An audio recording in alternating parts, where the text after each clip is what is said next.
After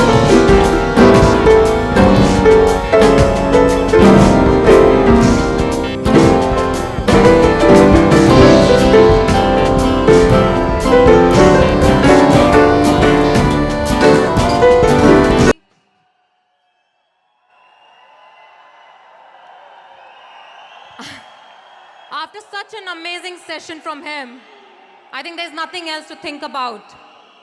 And we need to live our life in the way we want to, because this is our life.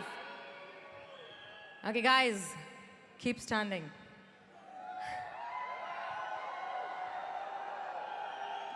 Settle. It's okay. Control yourself, okay? I know, a few of you know. A lot of you don't know, but there's something. Okay? Allow me to talk, yeah? Every time when the magic happens, we also believe as a team to show or to bring someone who's also a dreamer. We believe that we need to show you some people who also believed in dreams and lived through the challenges, and challenges like no one can think about, and achieved what no one can think about also. And today, we have someone like that in the Impact Arena, in the Magics. वो ऐसी एक शख्सियत है जो ना ही अकेले एक dreamer है, बट वो ऐसा एक इंसान है जिसने बहुतों को ये प्रूव किया कि लोग तो कहते हैं, जिनको करना होता है वो करके दिखाते हैं। मैंने बहुत दिन से बहुत कुछ पढ़ा, बहुत कुछ जाना और बहुत कुछ सोचा कि किस तरीके से या किस शब्दों का इस्तेमाल करके उनको यहाँ बुलाने की कोशिश करूं। और जितनी बार सोचा उतनी बार शब्द शायद कम पड़ गए, और मुझे नहीं पता कि आज भी मैं उस बात को न्याय कर पाऊंगी, कि शब्द सही इस्तेमाल कर पाऊंगी to call that person on stage who is a real example of warrior, believer, dreamer and somebody who believes कि magic happens in everybody's life. He comes from a same state of India where I come from, and that is Uttar Pradesh. From a very small town, एक बहुत ही छोटे शहर, और उनकी भाषा और वहाँ की भाषा में बोलूँ तो एक कस्बे से जिसका नाम है मुजफ्फरनगर। मुजफ्फरनगर की उन छोटी गलियों, उन छोटे रास्तों और उन छोटी खूबसूरत यादों के साथ एक बहुत ही प्यारी जमींदार फैमिली में पले बड़ा हुआ ये इंसान अपने साथ, अपने परिवार के साथ वहाँ पे रहता था, और इनकी family was into farming, and he also believes even now with all the success he has कि जब भी समय मिलता है तो अपने रूट से कनेक्ट होने का. So he goes back and he still goes back to his farms and he still does the farming there. Because he believes कि how much ever I rise, I still need to be connected to my roots and connected to my values and connected to be what I am and what I stand today. If I talk about struggles, तो struggle word उनके सामने बहुत छोटा पड़ता है और उसको भी शर्म आती है क्योंकि उन्होंने इतनी दिक्कतें देखी हैं जिनको अगर गिनना चाहूँ तो शायद एक दिन लगेगा इस स्टेज पे मुझे सिर्फ इस बात को बताने के लिए कि चैलेंजेस कहाँ से शुरू होते हैं और कहाँ तक जाते हैं. बट हर उस चैलेंज में, हर उस दिक्कत में, हर उस परेशानी में उन्होंने अपने आप को खींचा, अपने आप को प्रेरित किया और अपने आप को इस जज्बे से चलाया कि आज ना अकेला उनका देश बट पूरी दुनिया उनको एक्नॉलेज करती है with one of the finest actors today the Bollywood has.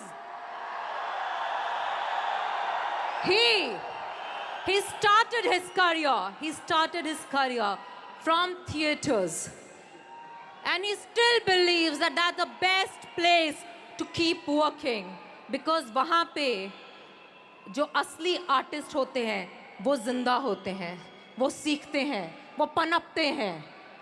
और थिएटर करने के बाद जब वो पहली बार बॉम्बे पहुंचे तो वहाँ पे उनको सिर्फ एक चीज़ मिली, और वो थी नाकामी, और वो थे चैलेंजेस, और वो थे लोग जो कहते थे तुझसे नहीं हो पाएगा, ये तेरे बस की बात नहीं है, ये तेरी औकात नहीं है, तू जहाँ से आया है ये तेरे लिए बना नहीं है। उन सारे चैलेंजेस के साथ लड़ के, भिड़ के, खड़े होकर के उसने सबको बोला जो हम बोलते हैं, जितना उखाड़ना है उखाड़ लो, हम तो यहीं खड़े हैं और यहीं करके जाएंगे। And that is why he started his career with 10 seconds of one of the biggest Bollywood movie called Sarfarosh. And those 10 seconds are today, if you need from him, अगर आपको वो 10 सेकंड चाहिए आज उनसे ना, तो आपको लाइन लगानी पड़ेगी, बिकॉज उनके वो 10 सेकंड की आज वैल्यू दुनिया जानती है। He has recently been awarded, he has been critically acclaimed by Academy and Cannes. It's not only Bollywood but it's Hollywood, and he has been rewarded recently by the Cardiff International, which is not a small recognition and one of the finest in the world today. His movie, which gave him the lead, which brought him to the lean cinema, और जिसमें acting करने के बाद और अपने career का पहला main lead role करने के बाद दुनिया ने उनके टैलेंट को जाना। The movie named The Gang of Wasipur is, by the way, guys, is the only Indian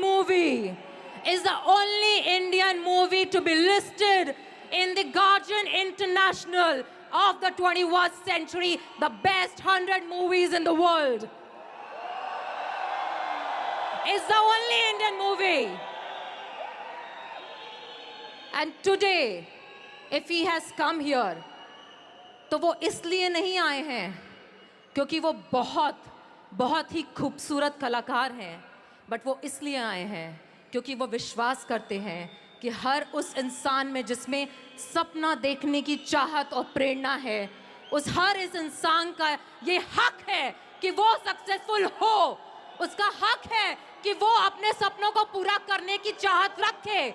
और इसलिए वो आज मैजिक में आए हैं और आपसे मिलने के लिए आए हैं और आपको ये बताने के लिए आए हैं कि करते रहो, लगे रहो, क्योंकि तुम्हारे सपने भी उनकी तरह एक सपना है। So Magic, are you ready to call him up on stage?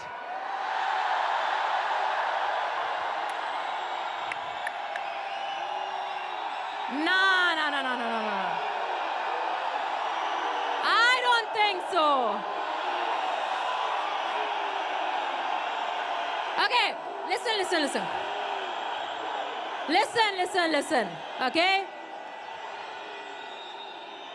एक चीज होती है, एक सेकेंड। एक चीज होती है चिल्लाना और एक चीज होती है दिल से बोलना और दिल से सल्यूट करना उस इंसान को जिसने अपनी पूरी जिंदगी चैलेंज में गुजार के वहां पहुंचा जहां हर इंसान पहुंचने की चाहत रखता है। और अगर आज वो यहाँ पे हैं तो आपको अपना दिल दिखाना है, दिल से दिखा करके उनको बुलाना है, बिकॉज जब वो इस स्टेज पे आएंगे तो मैं सिर्फ एक कोशिश करूंगी कि वो आपको अपना बेस्ट दे सके और उसके लिए आपको उनको अपना बेस्ट देखना होगा। So are you ready magic to give your best, to get your best? Because it has not been easy for me to get him on the stage. And before we call him up on stage, he needs to see the heart of Magic 2019. So let's welcome him by showing his video first. Can we have the video?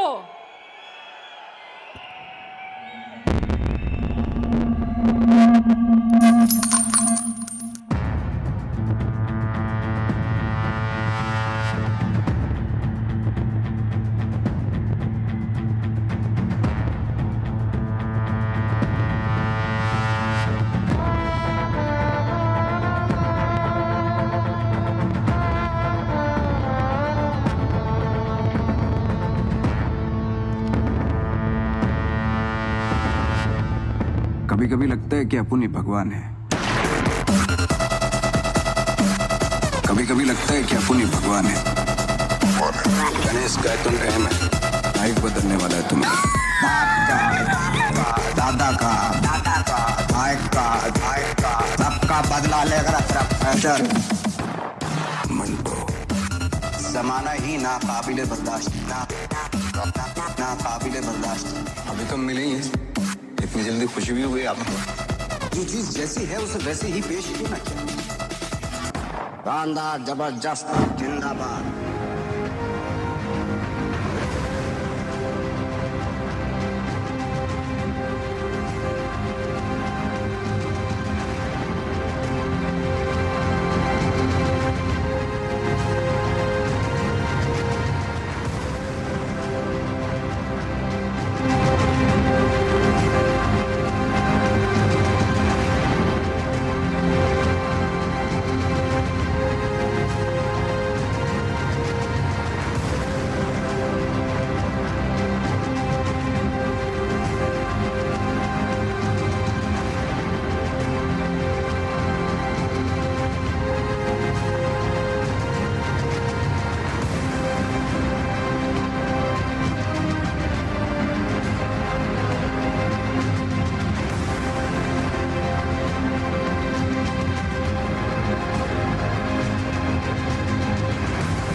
Please help me welcome none other than the most talented and the most handsome and the most successful actor of today, Mr. Nawazuddin Siddiqui in Magic.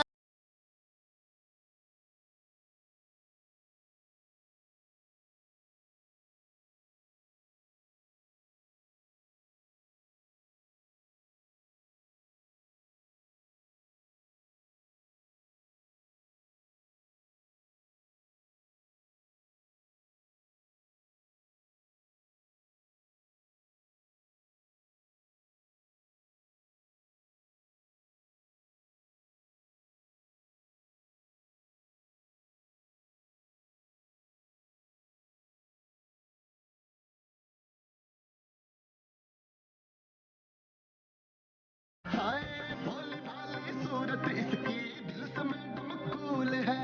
जो समझ ना पाए इसको वो तो bloody fool है। Cute cute नखरे है, बातों में किक है, थोड़ी सी झल्ली है, बाकी सब ठीक है। लौटने से है वो दिल में बेफिक्री नचदी, क्रेजी लगदी कुड़ी पागल लगदी, ओए क्रेजी लगदी कुड़ी पागल लगदी, ओए क्रेजी लगदी थोड़ी पागल लगदी, ओए क्रेजी लगदी कुड़ी पागल लगदी।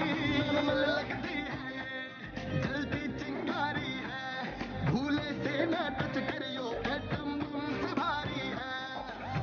मैडनेस है ये पूरी, रंग वे मचलदी, क्रेजी लगदी कुड़ी पागल लगदी, ओए क्रेजी लगदी कुड़ी पागल लगदी, ओए क्रेजी लगदी कुड़ी पागल लगदी, क्रेजी लगदी कुड़ी पागल लगदी, ओए क्रेजी लगदी कुड़ी पागल लगदी, ओए क्रेजी लगदी कुड़ी पागल लगदी, ओए क्रेजी लगदी कुड़ी पागल लगदी, ओए क्रेजी लगदी थोड़ी पागल लगदी।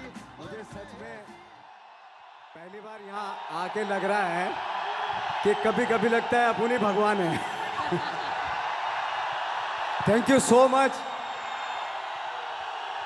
इतना अच्छा इंट्रोडक्शन और इतनी अच्छी ऑडियंस, इतने अच्छे लोग, इतने वार्मथ, इतनी एनर्जी आई थिंक मैंने अभी तक नहीं देखी होगी अपनी लाइफ में। Thank you so much.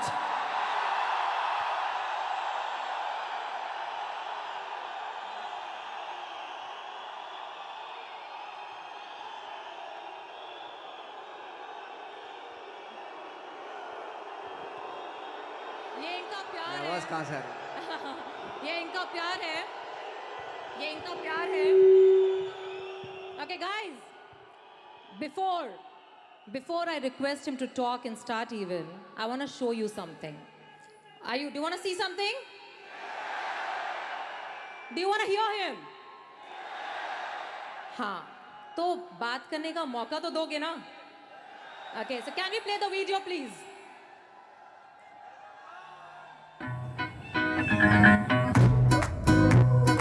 छत्तीस के है गए, कब तक बेरहमचारी बन के बैठे? नाटी काली पतली टकली किसी से भी वो हम कर लेंगे, हमको मोड़ी चाहिए बस। सारे मोहल्ले में चल जाए। पहले आप। नहीं, पहले आप लेडीज हैं तो पहले आप। वर्जिनों की भी दुनिया बदल हम बात शुरू करने की कह रहे हैं। ओह, तेरी तैयारियां लो आई हम आओ ब्याह होके रहेगा। अमेरिका, लंदन, पेरिस नहीं गई तो का? नेपाल, श्रीलंका, भूटान तो मिलेगा। कैसे बनेगी सरकार? बेटा, ब्याह के बाद एनी को विदेश तो ले जाओगे ना? आज तक ये अपने माँ बाप को विदेश नहीं ले गया। तो यहाँ आए क्यों? वो कुत्ते की कहानी सुनी हो? पूरी रोटी के चक्कर में आधी भी गई। तो तुम क्या कहना चाह रहे हो? Am I dog? नहीं, तुम तो बिच हो ना बेबी। नेक ठसक से रही हो, लगनो चाहिए दुबई से लौटे हो। पुष्पेंद्र त्यागी। तुम हो पुष्पिंदर त्यागी? अरे हमारे मोड़े को ना मोड़ियों की कमी ना है। अरे लेन लग रही है लेन। हाँ, कहाँ लग रही है लेन? किसी भी तरह हमें बड़े वाले विदेश में भेज दो ना। तो फिर इसे पटा लियो। मौसी, इसके सैलरी के दिन खत्म और पेंशन के दिन आने वाले हैं। नॉर्मल लगती है ये, जलती चिंगारी है। हम तुम्हें पसंद करते हैं। और हमें भी बहुत तमीज से पहली बार पहला प्यार हुआ है। हैं? प्यार भी हो गया? नॉर्मल लगती है ये, जलती चिंगारी है। भूले से ना टच करियो, एटम बम से भारी है। ब्याह के बाद जो होता है वो कछू हुआ तो नहीं। नहीं मम्मी जी।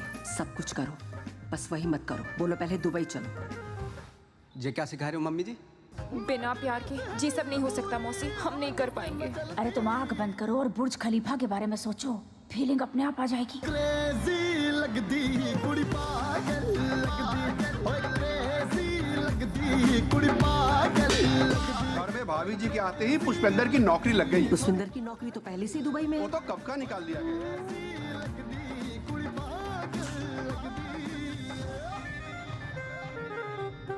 ले दे के एक मॉडी मिली है, उससे भी तुम भगा रहे हो।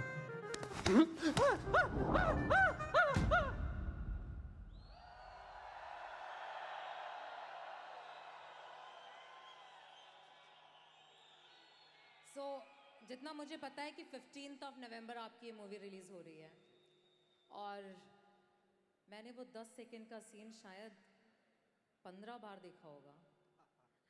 और मुझे ये लगता है, मैं सिर्फ एक चीज़ पूछना चाहती हूँ नवाज, कि आप वो 10 सेकंड से आज जब आप अभी अवार्ड लेके आ चुके हैं और एक मूवी रिलीज हो रही है, ये पूरी जर्नी में आज जब आप यहाँ पे खड़े हैं तो आपको कैसा महसूस हो रहा है? आई थिंक ये 20 साल की जर्नी है मेरी।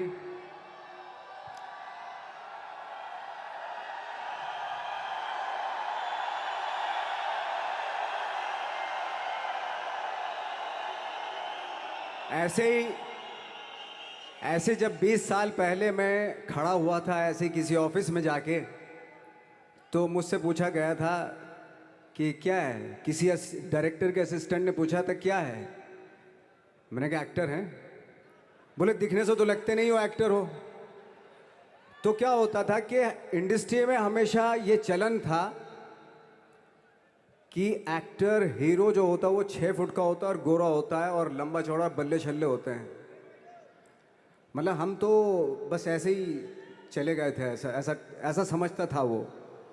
और शिप्रा, मैं ये आपको यकीन दिलाना चाहता हूँ इस चीज़ का कि मेरे खुद के रिश्तेदारों ने भी, जब मैंने उनसे इच्छा जाहिर की कि मैं एक्टर बनना चाहता हूँ, तो उन्होंने भी मुझे डीमोरलाइज किया कि पहले शक्ल तो देख ले अपनी, क्योंकि 5 फुट का छोटा पतला दुबला सा आदमी, काला कलूटा, मुझे खुद को पता नहीं था कि इंडस्ट्री में मेरा क्या हाल होगा। बट एक जिद थी, और हजारों लाखों मतलब सालों साल से इंडस्ट्री में सिर्फ यही चलन था कि एक्टर तो, हीरो तो जो है ऐसा होता है। लेकिन इन सब ऑड सिचुएशंस के बावजूद भी गए। लेकिन एक चीज़ मेरे दिमाग में थी कि जो सब कर रहे हैं वो नहीं करना है, तो अलग क्या करूं, अलग क्या होना चाहिए। उसके लिए ट्रेनिंग की ज़रूरत थी, जो मैंने नेशनल स्कूल ऑफ ड्रामा में आके ट्रेनिंग ली। 3 साल मैंने एक्टिंग की पढ़ाई की वहाँ पे, और अपनी एक क्राफ्ट के बारे में समझा कि एक्चुअली इस पर्सनैलिटी में अगर मैं लोगों को इम्प्रेस करना चाहता हूँ, उसके लिए एजुकेशन की बहुत ज़रूरत है। या जो भी आप काम कर रहे हो उसमें क्राफ्ट, उसका एक्सपर्ट होना बहुत ज़रूरी होता है। ऐसे ही हवा में नहीं कि जैसे पहले होता था, अरे यार तो बहुत खूबसूरत दिखता है, फिल्मों में जाके काम करना शुरू कर दे, ऐसा नहीं। किसी चीज़ को बारीकी से जानना, उसके लिए ट्रेनिंग की, एक्सपर्ट्स की, एक्सपीरियंस की ज़रूरत होती है। तो मैंने ट्रेनिंग ली नेशनल स्कूल ऑफ ड्रामा से, और 2000 में मैं पहुंच गया मुंबई। मुंबई पहुंचने के बाद जब हम किसी ऑफिस में जाते थे, आई थिंक उससे पहले चलन नहीं था बिल्कुल भी। हम लोग गए, जैसे मैंने बताया कि ऑफिस में खड़े हो के, भाई हम एक्टर हैं, काम दोगे क्या? तो बोले पहले हुलिया तो देख अपना तू। तो ये हर बार सुनने के लिए मिलता था, और वो बात भी सही थी, क्योंकि उससे पहले कभी कोई आपने देखा नहीं होगा कोई इतना बड़ा, कोई इतनी सी पर्सनैलिटी का 5 फुट 6 इंच का आदमी, पतला दुबला सा, मरियल सा, कि कभी ये इस तरह के लोग एक्टर भी बन सकते हैं, हीरो भी बन सकते हैं, स्टार भी बन सकते हैं। ऐसा चलन था ही नहीं। मैं कॉन्फिडेंट था बिकॉज ऑफ माई ट्रेनिंग। मैंने ट्रेनिंग ली थी और अपनी क्राफ्ट के बारे में बहुत अच्छे से जानता था मैं, और उस चीज़ का सिर्फ कॉन्फिडेंस था मुझे कि आज नहीं तो कल, कल नहीं तो परसों, या 10 साल या 20 साल या 30 साल, 30 साल के बाद नंबर ज़रूर आएगा मेरा। मैंने कभी भी अपने को टारगेट नहीं दिया मैंने कि अगर 2 साल ट्राई करके देखता हूँ, उसमें अगर हो गया तो ठीक है, वरना कोई दूसरा फील्ड अपना लूँगा। ऐसा कभी नहीं। जिस चीज़ का पैशन होता है, जज्बा होता है, अगर आप दिल से चाह लो ना, तो पूरी दुनिया झुक जाती है उसके ऊपर। उसको पूरा करने के लिए पूरी कायनात एक हो जाती है कि इस आदमी की जिद के लिए, इस आदमी की जिद के आगे झुकना पड़ेगा, और पूरी दुनिया झुकती है आपकी जिद के आगे। लेकिन आपको जिद्दी होना पड़ता है, आपको बहुत सारे सेक्रीफाइस भी करने पड़ते हैं, क्योंकि ये आपने चाहा है। परीक्षा देनी पड़ती है आपको, जितना बड़ा इम्तहान होगा उतनी बड़ी परीक्षा भी देनी पड़ेगी। आसान काम नहीं है। छोटे छोटे टारगेट बनाएंगे तो छोटों में निपटारा हो जाएगा। हमेशा अपने आप को टारगेट बढ़ा दो। तो उसके लिए हमेशा अपने आप को अनकंफर्ट जोन में डालो, कि जो इम्पॉसिबल है उसको पॉसिबल करने की शिद्दत, पैशन आपके अंदर होना चाहिए, वो हो जाता है। आज जो दुनिया में इतने सारे एक्सपेरिमेंट हुए हैं, ये सिर्फ इसी बिना पे हुए हैं, पागलपन के जरिए ही हुए हैं ये सारे एक्सपेरिमेंट। एक मैंने कहीं सुना था कि जब आप एक्सपेरिमेंट करते हैं तो फेलियर भी होते हैं, कई बार फेलियर होते हैं। कोई एक एक्सपेरिमेंट करने के लिए, कोई एक चीज़ करने के लिए बहुत बार हमने भी झेला है, बहुत बार फेलियर हुए हम लोग। लेकिन एटलीस्ट हमें इतने सारे फेलियर होने से इतने तरीके पता चले कि इन तरीकों से सक्सेस नहीं मिल सकती। फॉर एग्जाम्पल, एडिसन ने जब बल्ब का आविष्कार किया तो 100 बार एक्सपेरिमेंट किए अपनी ज़िंदगी में। 100 बार एक्सपेरिमेंट करने के बाद जब उसको पता चला कि अरे फॉर्मूला तो ये था बल्ब बनाने का, तो एटलीस्ट उसके साथ साथ उसको ये भी पता चला कि 100 जो तरीके हैं, 100 तरीकों से बल्ब नहीं बनता, ये भी पता चला उन फेलियर्स में उसको।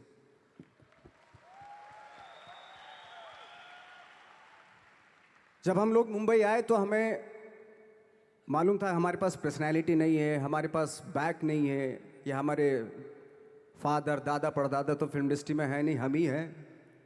तो हमें क्या करना चाहिए?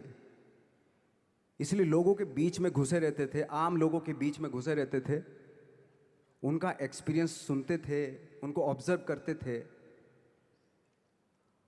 तो आई थिंक मेरे पास 15 साल तक 10-12 साल तक कोई काम नहीं था। जैसे आपने बताया कि बहुत ही 10-10 सेकंड के रोल करके घर में आके बैठ जाता, पूरे साल खाली बैठे रहते थे हम लोग। लेकिन एक चीज़ थी कि लोगों के बीच में रहते थे।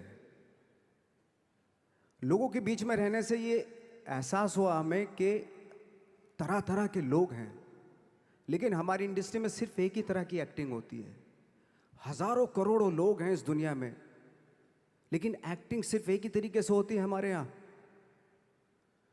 तो मुझे लगा यार, ये मैं तो ट्रेन भी हूँ, मुझसे अपनी आर्ट भी आती है और हजारों लोगों को मैं ऑब्जर्व भी कर रहा हूँ, तो ये तो सबसे अच्छा सूत्र है। ये इससे तो मैं बहुत कुछ कर जाऊँगा।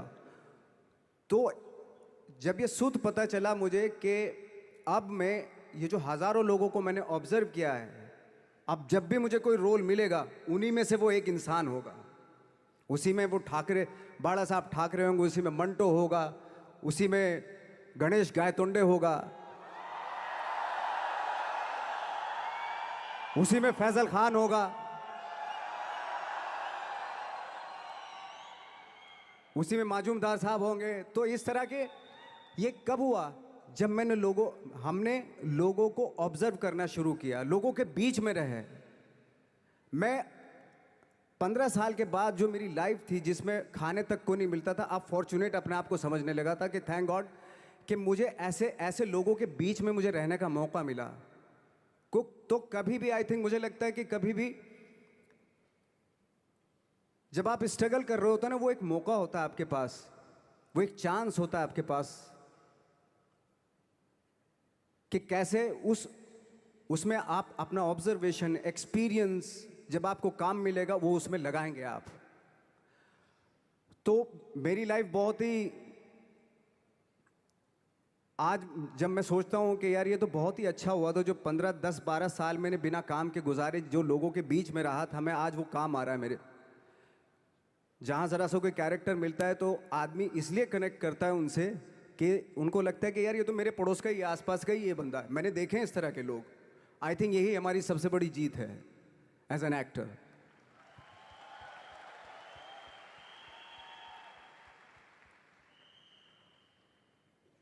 ऑफ कोर्स स्ट्रगल में बहुत सारी चीज़ें सेक्रीफाइस करनी पड़ती हैं, क्योंकि खुजली आपको हुई है, आप ही को मिटानी पड़ेगी। यू नो, आप जो आप हैं वो आपने बनना चाहा था, और अगर डिसअपॉइंटमेंट आ रहे हैं तो आप तो कंप्लेन भी नहीं कर सकते, क्योंकि आप ही ने चाहा था ये बनना।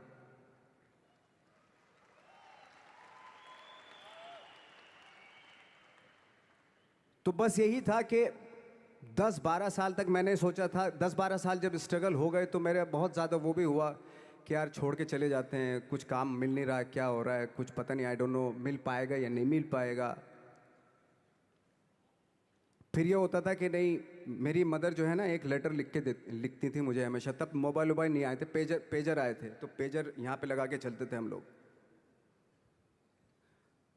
जब उनको मालूम हो जाता था कि भाई बंदा जो है ना थोड़ा सा फ्रस्ट्रेशन में है, डिप्रेशन में है, क्योंकि काम नहीं मिल रहा, तो मेरी माँ मुझे एक लेटर लिखती थी। उस पर लिखती थी कि लिखने के बाद एक लास्ट में लिखती थी कि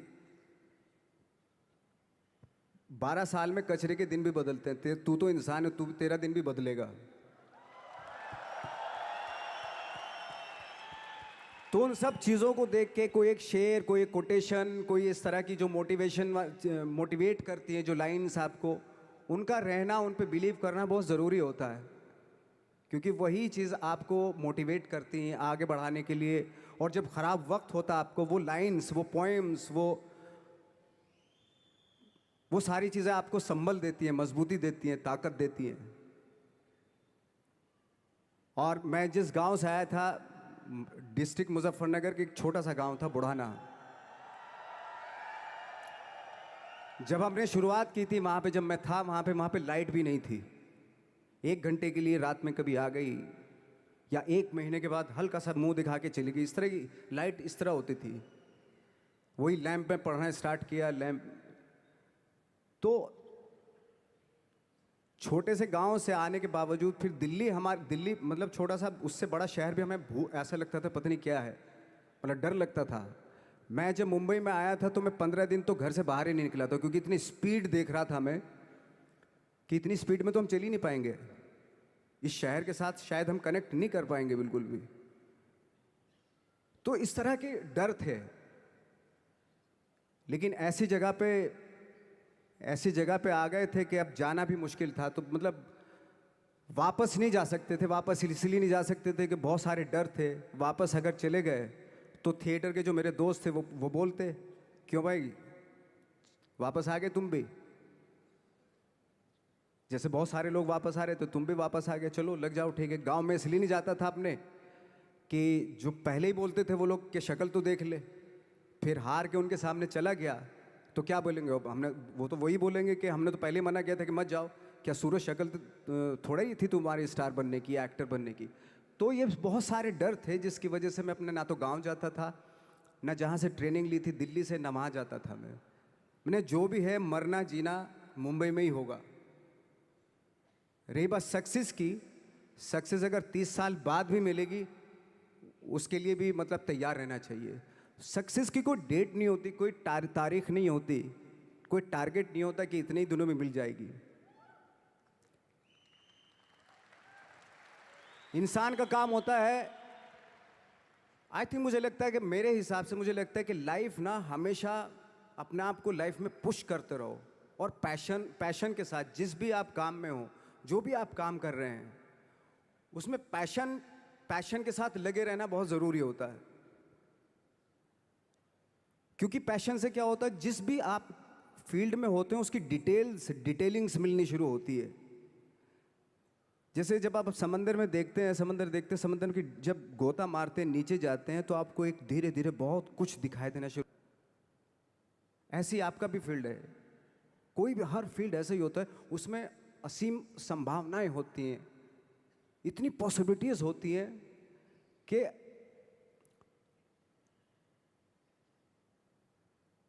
आई थिंक दुनिया का हर काम में इतनी सिर्फ अगर एक दर्जी है पैंट सीता है, 1000 तरीके की पैंट सी सकता है वो, अगर वो चाहे तो। अगर उसने नहीं चाहा तो वो जो ट्रेंड चला रहा है वही सीता जाएगा।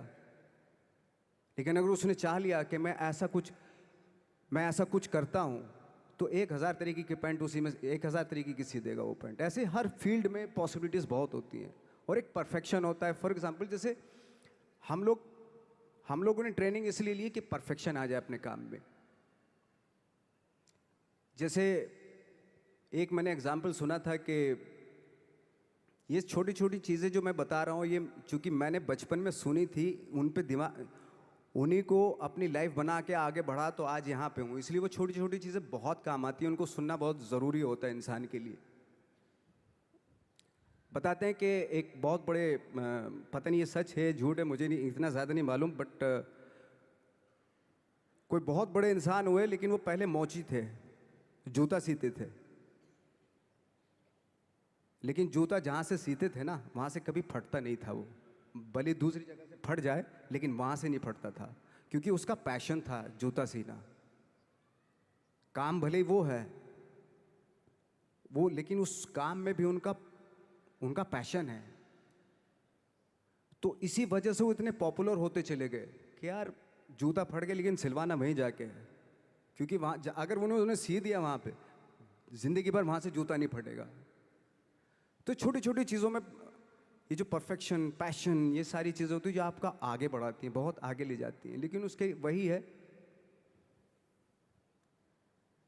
कुछ चीज़ों का होना वाकई बहुत ज़रूरी होता है। फिर एक्सपीरियंस आपकी नॉलेज। जैसे मेरा मानना है कि आई एम सॉरी टू से, बट मेरा खुद का मानना है कि मैं लक पे बिलीव नहीं करता हूँ। मेरे सामने आज तक मेरे सामने लकीली कोई चीज़ नहीं हुई कि मैं लकीली यहाँ तक पहुँच गया। आज जो आप प्रोमो देख रहे थे, जो क्लिपिंग्स देख रहे थे मेरी, मैं लकीली नहीं पहुँचा हूँ यहाँ पे। मैंने उसके लिए मेहनत की है, मैंने उसके लिए नॉलेज इकट्ठी की है, मैंने उसके लिए ट्रेनिंग ली है। अगर लक पे डिपेंड करता ना मैं, तो अपने एक रूम में रहता, देखते हैं यार लक जब होगा तो हो जाएगा, ऐसे थोड़े ना होता है। ठाकरे, बाला साहब ठाकरे का जब मैंने रोल किया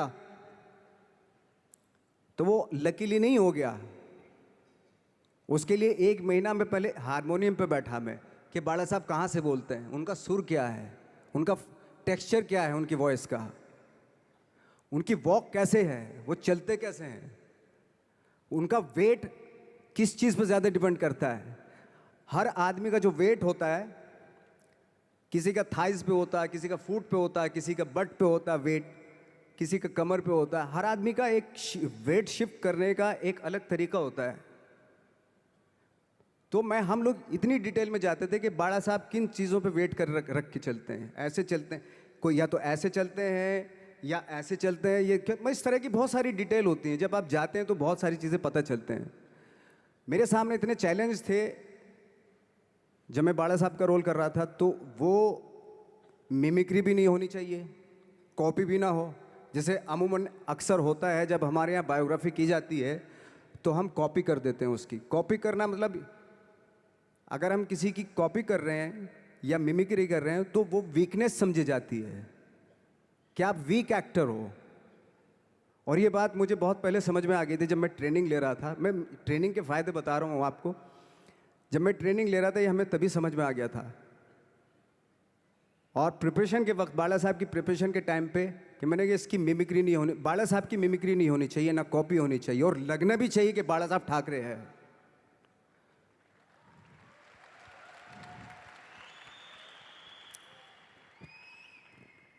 क्योंकि चैलेंज ये था कि हज़ारों लाखों वीडियोस हैं बाला साहब ठाकरे के, हर आदमी ने देखे हुए हैं, सब ने देखे हैं कि बाला साहब कैसे बोलते हैं, कैसे हाथ को ऐसे ले जाते हैं।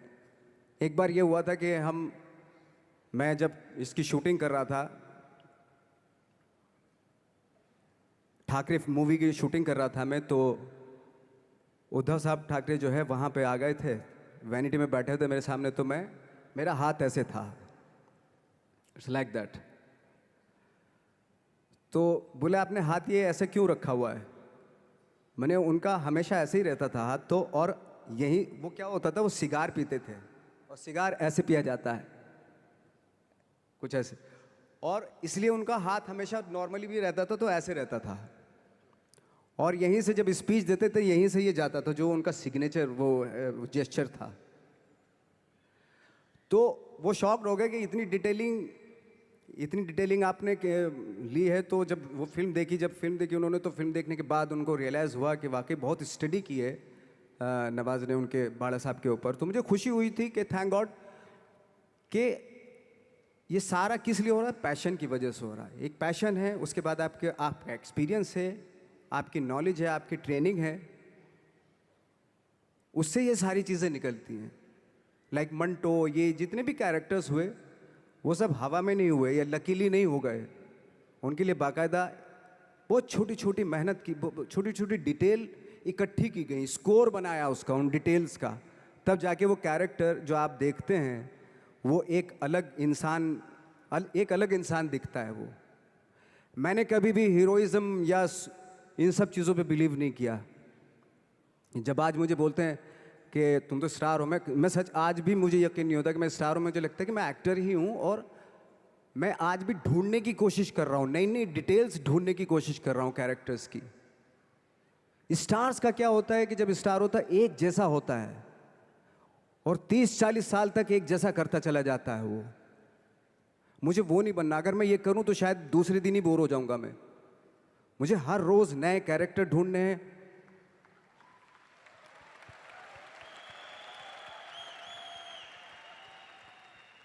लोगों के बीच में रहना है, क्योंकि ये बीच में रहने से बहुत सारी चीज़ें मिलती हैं।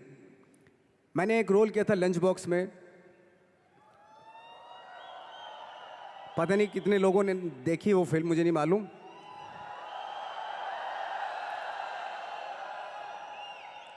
उसका कोइंसिडेंट ऐसा हुआ कि मेरा जो दोस्त था, जो मेरे रूम पार्टनर स्ट्रगल के टाइम पे मेरे साथ रहता था, तो मैंने उसी की डिटेल मार दी उसमें फिल्म में। जब पिक्चर रिलीज़ हुई तो उसने देखी उसको लगा अरे ये तो मैं हूं। अब वो भी एक्टर था। उसके बाद जब वो फिल्म इंडस्ट्री में किसी के पास काम मांगने जाता था तो लोग उसको बोलते थे यार ये ऐसा मत कर, ये नवाज ने कर दिया, कुछ दूसरा कर। तो बोलता हम तो ओरिजिनल में ही ऐसे हैं, उन्होंने हमारा कॉपी किया है। कहने का मतलब ये है कि लोगों के क्या होता है, स्टार्स हमेशा शीशों के घरों में रहना शुरू कर देते हैं। उनको बांद्रा में, उनको मतलब किसी ऐसी जगह पे रहते हुए ये नहीं मालूम कि दूसरी जगह क्या है।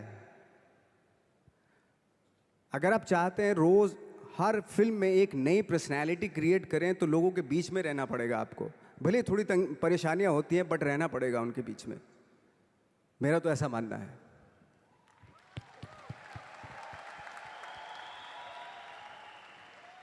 नवाज, आप बहुत छोटे से शहर से हैं, डिस्ट्रिक्ट मुजफ्फरनगर।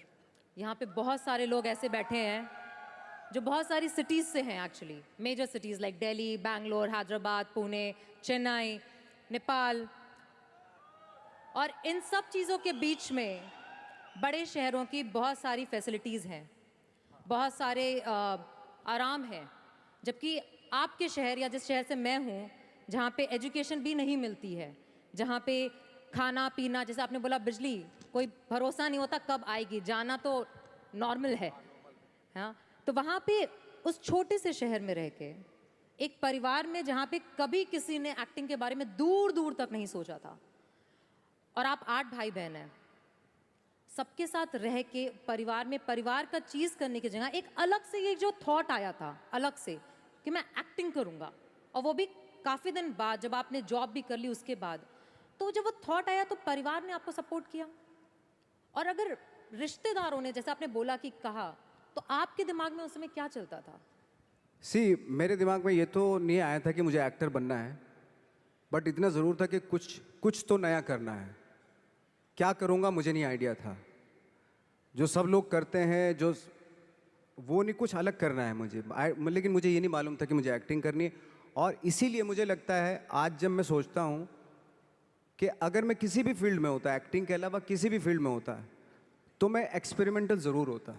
क्योंकि मुझे आदत थी कि मुझे जो ट्रेंड चल रहा है उसके अगेंस्ट, मैं बहुत ही रिबेलियस था, रिबेलियस किस्म का इंसान हूँ मैं, आज भी हूँ, रहूँगा। क्योंकि मुझे अच्छा लगता है जो ट्रेंड चल रहा होता है उसके अगेंस्ट कुछ काम करना, चाहे मुझे अच्छा लगता है वो। क्योंकि क्या है ना कि जो चलन चल रहा है, आई थिंक उसको बहुत आसान है उस चलन के साथ चलना। उसके अगेंस्ट चलना, उसके लिए सालों लग जाते हैं।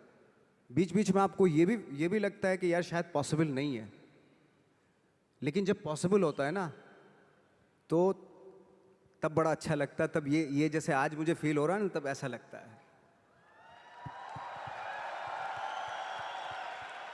यहाँ पे जितने लोग भी बैठे हैं और इंक्लूडिंग मुझे, हमने भी ऐसा कुछ शुरू किया है या हम भी ऐसा कुछ कर रहे हैं जो ट्रेडिशनल नहीं है, जो बहुत अलग है, और जिसके लिए बहुत लोग बोलते हैं कि पता नहीं होगा कि नहीं होगा, कर पाएंगे कि नहीं कर पाएंगे, या तुम कर रहे हो करके दिखाओ, तुम कर लिए तो देखते हैं।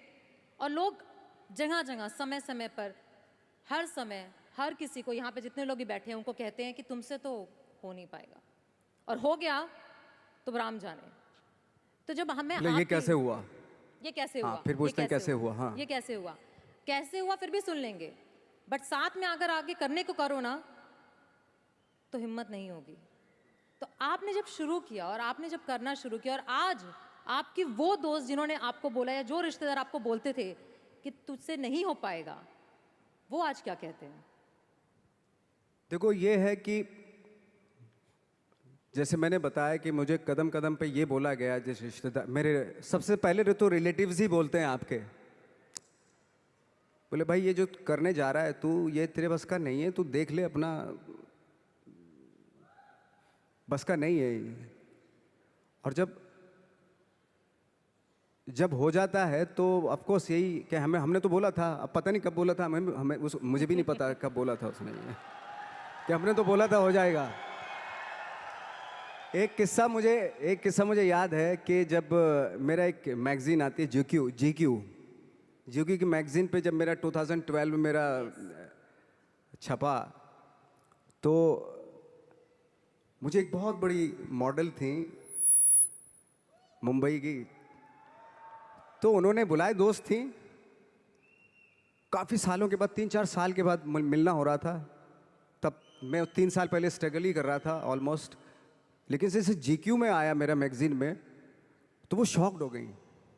और वो बहुत ही खूबसूरत, लंबी चौड़ी खूबसूरत मॉडल की तरह बिल्कुल, और मैं ऐसा दिखने में, तो मुझे बुलाया, बोला यार तुम जीक्यू के पेज पे आए हो? मैंने हाँ। तुम कैसे जीक्यू के पेज पे आ गए? मैंने कहा पता नहीं, मुझे भी पता नहीं क्यों आया। तुम्हें मालूम है तुम जीक्यू के पेज पे आए हो? मैंने हाँ। तुम्हें पता नहीं तुम कैसे आए हो, क्यों? तुम्हें मालूम है तुम जीक्यू के पेज पे आए हो? शी वॉज लाइक, मतलब उसने बहुत अपनी ज़िंदगी में बहुत साल दिए इंडस्ट्री को, लेकिन कभी इस तरह का कुछ हुआ नहीं कि जीक्यू के पेज पे आ गए इस तरह के। हालांकि मैं ज़्यादा कुछ इस चीज़ पे बिलीव नहीं करता, बट उसके लिए बहुत इंपॉर्टेंट था कि जीक्यू के पेज पे तुम कैसे गए। मतलब उसका कहने का मतलब यार तू दिखने में 5 फुट 6 इंच का आदमी, ना तेरा शक्ल, ना सूरत, ना कुछ, तू कैसे आ सकता है जीक्यू के पेज पे? See that was the mindset. ये माइंडसेट था कि मेरे जैसे कद काठी का आदमी इतनी बड़ी मैगजीन में कैसे उसका फोटो आ सकता है। ये माइंडसेट था और है। लेकिन इन सब के ऊपर आप तब उठते हैं जब आप क्राफ्ट जानते हैं, अपना काम जानते हैं। हम लोग अपना काम जानते थे, हम लोगों को अपनी चीज़ें मालूम थी, क्योंकि हमने उसको वक्त दिया था, हमने उसको टाइम दिया था, अपनी क्राफ्ट को, अपनी चीज़ों को, अपनी ट्रेनिंग को टाइम दिया था। इसलिए ये सारी चीज़ें पॉसिबल हुई। जब आप इंट्रोडक्शन दे रही थी कि हमारी जो फिल्म थी gangs of Wasseypur, 21st century की वन ऑफ द इंडिया से सिर्फ वही फिल्म है, 21st सेंचुरी की सिर्फ वही पिक्चर चुनी गई विदेशों के थ्रू। इसका रीज़न क्या था, क्यों चुनी गई? लकीली नहीं चुनी गई। इसके पीछे डायरेक्टर की काबिलियत थी, लिखने वाले, उस फिल्म को लिखने वाले एक से एक लोग थे, और कम से कम 250-300 सिर्फ एक्टर थे। मैं बाकी लोगों की बात नहीं कर रहा हूँ, सारे थिएटर से थे, तो सारे ट्रेंड एक्टर थे, थिएटर से थे वो।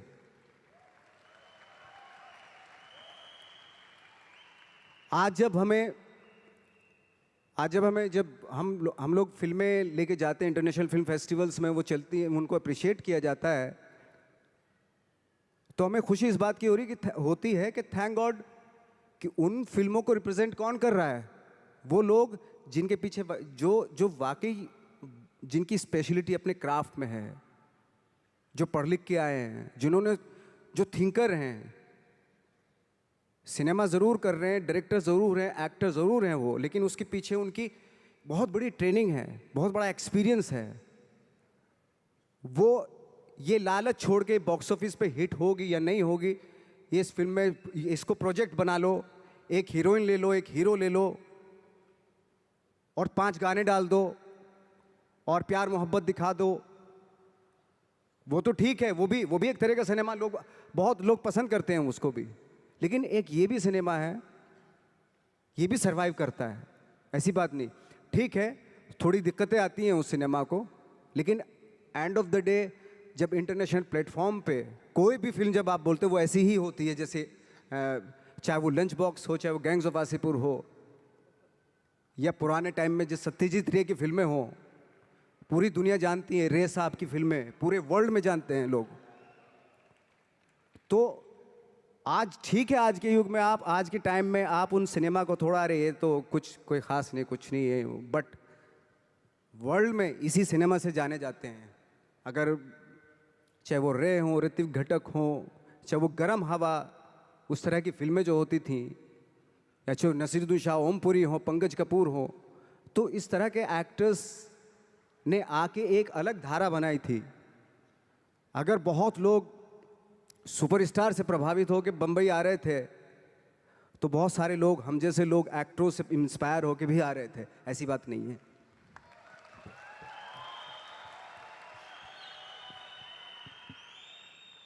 नवाज, यहाँ पे जितने भी लोग बैठे हैं, उस जैसे आपने बोला कि ट्रेनिंग बहुत ज़रूरी है, और आप काफ़ी बार इस बात को मेंशन करते हैं कि ट्रेनिंग, समझना, अपने क्राफ्टमैनशिप को समझ के करना बहुत ज़रूरी है।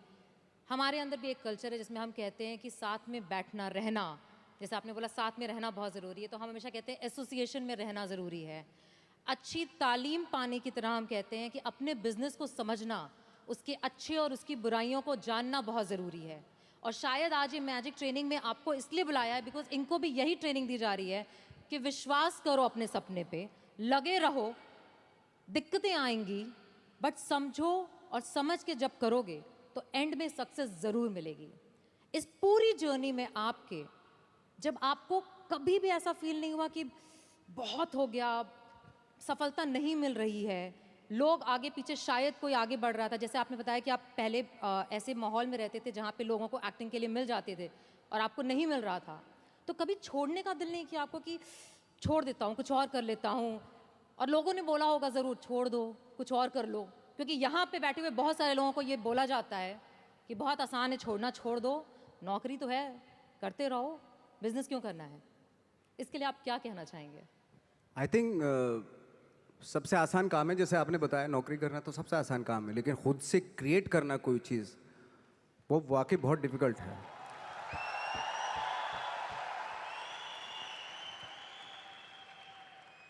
क्या होता है ना कि सरकारी नौकरी मिल गई, बस अब कुछ नहीं चाहिए,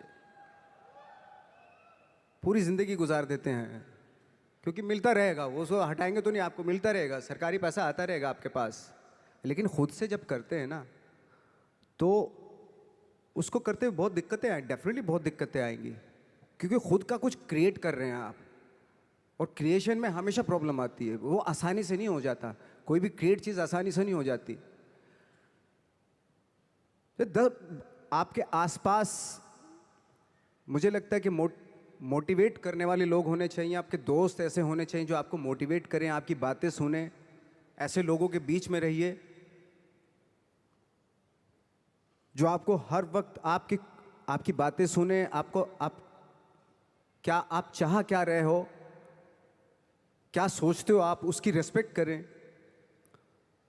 और सारे जो ग्रुप जो होता है वो उसकी थॉट को रिस्पेक्ट करके उसको एग्जीक्यूट करें, यू नो, वो बहुत ज़रूरी होता है।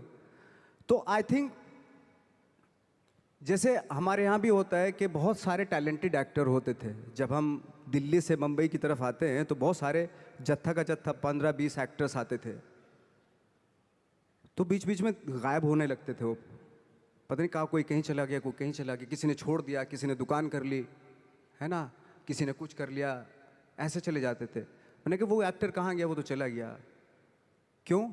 ये काम नहीं मिल रहा था यार। अच्छा वो तो यही है मुंबई, वो क्या कर रहा है? बोले कुछ नहीं कर रहा है, ऐसे ही। तो पता है ऐसा क्यों होता था? कुछ एक्टर थे जिनका सर्किल बहुत करेक्ट होता था, और कुछ एक्टर थे जिनका सर्किल जो है ना बहुत ही गंदा सर्किल था, डिप्रेस करने वाला, है ना, ऑलरेडी फ्रस्ट्रेटेड थे वो लोग, इस तरह का सर्किल था। तो हमेशा ना मुझे लगता है कि अवेयर रहना चाहिए कि मैं किन लोगों के बीच में रहता हूँ, वो बहुत ज़रूरी है। क्योंकि क्या होता है कि अगर आप डिप्रेस फ्रस्ट्रेटेड लोगों के बीच में रहोगे ना, तो आप भले एनर्जेटिक हो, टैलेंटेड हो, लेकिन 6-7 साल रहने के बाद आप भी वैसे ही हो जाएंगे, क्योंकि वो एनर्जी आपकी सक कर रहे हैं, आपको दे नहीं रहे, कुछ भी एनर्जी आपकी ले रहे हैं वो। तो बहुत सारे एक्टरों से जब मैं मिलता था, वो बिल्कुल ही गिव अप कर दिया था उन्होंने, फनी यार ऐसे क्यों दिखाई दे रहे हो ऐसे, और उनके थॉट भी बदल जाते हैं, पता है, वो सारी कंप्रोमाइज़ वाले, अरे यार जो भी है ठीक है, थोड़ा मोड़ा छोटा पोटा दिलवा दो जो भी बनेगा, यार तू तो बहुत टैलेंटेड था, तू इस बात पे आ गया कि छोटा मोटा कुछ भी वो दिलवा दो, यानी कि कंप्रोमाइज़ कर लिया ना उसने लाइफ से अपनी। तो आई थिंक वो बहुत ज़रूरी होता है कि आप किन लोगों के बीच में रहते हो, क्योंकि एनर्जी जो होती है ना वो एक्सचेंज होती है, एनर्जी टकराती है एक दूसरे से। 2 पॉजिटिव लोगों को यहाँ पे खड़ा कर दो, आपको पता चल जाएगी, वो एनर्जी मालूम हो जाएगी। या 10 लोगों में 3 नेगेटिव एनर्जी खड़ा कर दो यहाँ पे, तो वो 3 जो नेगेटिव एनर्जी वाले होते हैं ना, वो 7 लोगों की एनर्जी ऐसे खींच लेते हैं।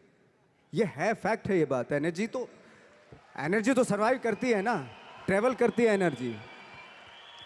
तो हमेशा मुझे लगता है कि ऐसे लोगों के बीच में रहो जो पॉजिटिव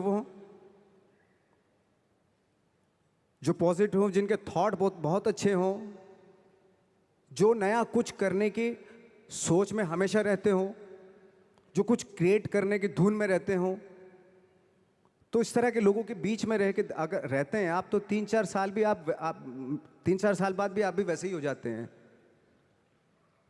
हमारे यहाँ भी एक कहावत है और एक आपस में कि एसोसिएशन में रहो, अपलाइन की सुनो। मतलब जो भी आपके साथ बिजनेस में काम कर रहा है, जो एक्टिव है और जो वर्किंग है, उसकी सुनते रहो, क्योंकि वो ही आपका भला चाहता है और वही आपको आगे बढ़ाना चाहता है और वो आपको हमेशा मोटिवेट करेगा। एंड आई एम श्योर कि यहाँ आने के बाद भी आपको मैजिक की पॉजिटिविटी महसूस हुई होगी। बिल्कुल, ऑफ कोर्स महसूस हुई मुझे तो इसी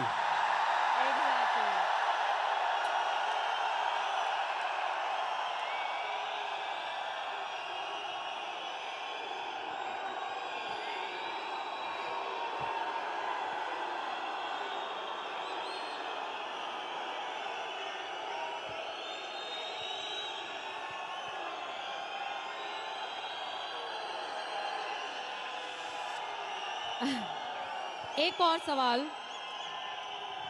पूछूं और सवाल। आपने बहुत लंबा सफर चुना है, जहां से आप शुरू हुए और अभी तक में काफी साल लगे। अब जब सफलता आपके पास आ रही है और आपके पास बहुत आ रही है, तो कभी ऐसा दिमाग में नहीं आता कि रिटायर हो जाऊं? कब तक करूंगा? करते रहना है? क्योंकि यहाँ पे बैठे हुए बहुत सारे लोगों के दिमाग में यह आता है कि मेहनत करना शुरू किया, एक थॉट होता है कि एक सक्सेस मिल जाए। जैसे आपको भी लगता होगा शुरू में कि एक पिक्चर मिल जाए, एक शॉट हो जाए, 10 हो जाए या 50 हो जाए, उसके बाद मैं रिटायर हो जाऊंगा, मैंने कमा लिया। बट हर इंडस्ट्री में हम लोग एक रखते हैं कि यहाँ पे रिटायर होना है। आपके हिसाब से इंडस्ट्री छोड़ के, बट आपके हिसाब से आपको क्या लगता है नवाज कि आप कब रिटायर होना चाहेंगे? देखिए, रिटायर की तो बात की बात है। खैर रिटायर, एक्टर तो रिटायर नहीं होता है ना। जो स्टार होते हैं वो रिटायर हो जाते हैं। वो तब तक होता है उनका जब तक ये होता है, उनका करियर तब तक होता है।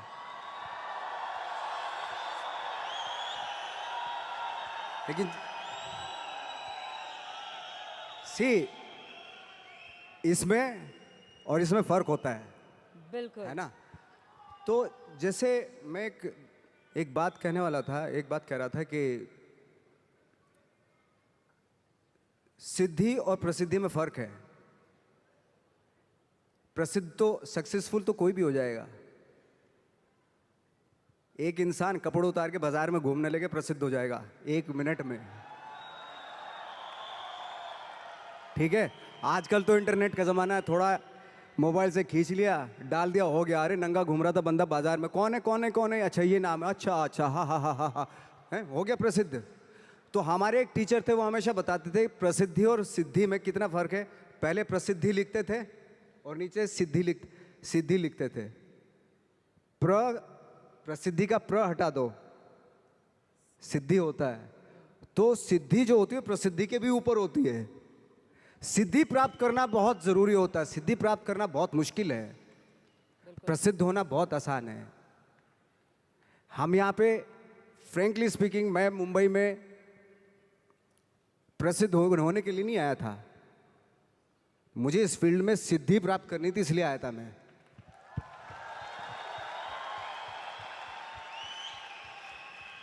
प्रसिद्धि आज आपके पास है, कल को उनके पास होगी तो इसको भूल जाएंगे, परसों उसके पास होगी, दोनों को भूल जाएंगे। लेकिन जिसके पास सिद्धि होगी ना, उसको आप कभी नहीं भूल सकते। आप जो भी काम कर रहे हैं, अगर आप उसमें आपका पैशन है, जज्बा है, उसमें आपका मैडनेस है, तो वो सिद्धि आपको मिलेगी। गौतम बुद्ध ने भी इतना टाइम दिया था वो सिद्धि प्राप्त करने के लिए। तो सिद्धि प्राप्त करना बहुत ज़रूरी होता है। वो विरले ही होते हैं मतलब। और ये पॉसिबल है कि आपको अपने फील्ड में आप सिद्धि प्राप्त कर सकते हैं, लेकिन उसके लिए वही फिर वो पैशन, वो ऑनेस्टी, वो बहुत सारे एलिमेंट है जो ज़रूरी होते हैं। इनफैक्ट मैंने बहुत सारे आपके इंटरव्यूज़ देखे थे जहाँ पे मैंने एक कॉमन चीज़ पाई कि आप हमेशा ये बात कहते हैं कि मैं जो रोल करता हूँ, मैं जो काम करता हूँ, मैं उसमें जाके घुस के उसको बनना नहीं चाहता हूँ। जैसे आपने अभी बोला ठाकरे जी का रोल करते वक्त आपको ऐसा महसूस हुआ कि मुझे उनको कॉपी नहीं करना था, बट मुझे उनको समझना था, उनकी ज़िंदगी को जीना था और उसे दर्शाना था। हमारे बिजनेस में भी हम हमेशा कहते हैं डुप्लीकेट करना है, डुप्लीकेट करना। और बहुत सारे लोग इस बात को सोचते हैं, डुप्लीकेट का मतलब हरकतें, आपके एक्शंस, आपकी बात करने का तरीका, वो डुप्लीकेशन होता है। बट आपने बहुत खूबसूरत बात बोली कि डुप्लीकेशन कॉपी करना नहीं होता, डुप्लीकेशन समझना होता है। तो आप मतलब आपके हिसाब से आपका सबसे बड़ा इंस्पिरेशन, जिसको आप देख करके हमेशा कहते हैं कि इससे मुझे इंस्पिरेशन मिलती है, जब आपने शुरू किया था, वो कौन था? मैं सच बताऊं, मैंने बहुत सारे इंटरव्यूज़ में ये भी बोला है कि इंस्पायर होने के लिए ज़रूरी नहीं कि बहुत बड़े बड़े लोगों को देखें आप। इंस्पायर तो आप अपने गांव में जो एक गणित का टीचर होता है ना, उससे भी इंस्पायर हो सकते हैं आप। मैं बहुत से ऐसे आम लोगों से इंस्पायर हुआ हूँ जिनका परफेक्शन था, भले ही वो कोई भी काम कर रहे हों, लेकिन उसमें उसका परफेक्शन होता था, वो ऑटोमेटिकली होता था। उसके पीछे आई डोंट नो उसकी क्या क्या थॉट था। फॉर एग्जांपल मेरे यहाँ पे एक मैकेनिक था, मैं सच बता रहा हूँ, उसको इतनी नॉलेज थी उसमें अपने काम में कि वो दूर से गाड़ी चलती हुई गाड़ी को ना बता देता था कि उसमें ये प्रॉब्लम है। बॉनेट खोलता था, सबसे पहले हाथ उसी इंस्ट्रूमेंट पे जाता, उसी अपरेटस पे जाता था उसका जहाँ प्रॉब्लम होती थी। ऐसे हाथ किया और ठीक हो गई गाड़ी। तो ये मैंने सोचा यार ये तेरे अंदर ये क्या खास बात है, ऐसे तू कैसे सोच लेता है? कि उसने बताया, नवाज भाई मैं रात में सोता हूँ ना तो भी पुर्जों के बारे में सोचता हूँ मैं, यू नो।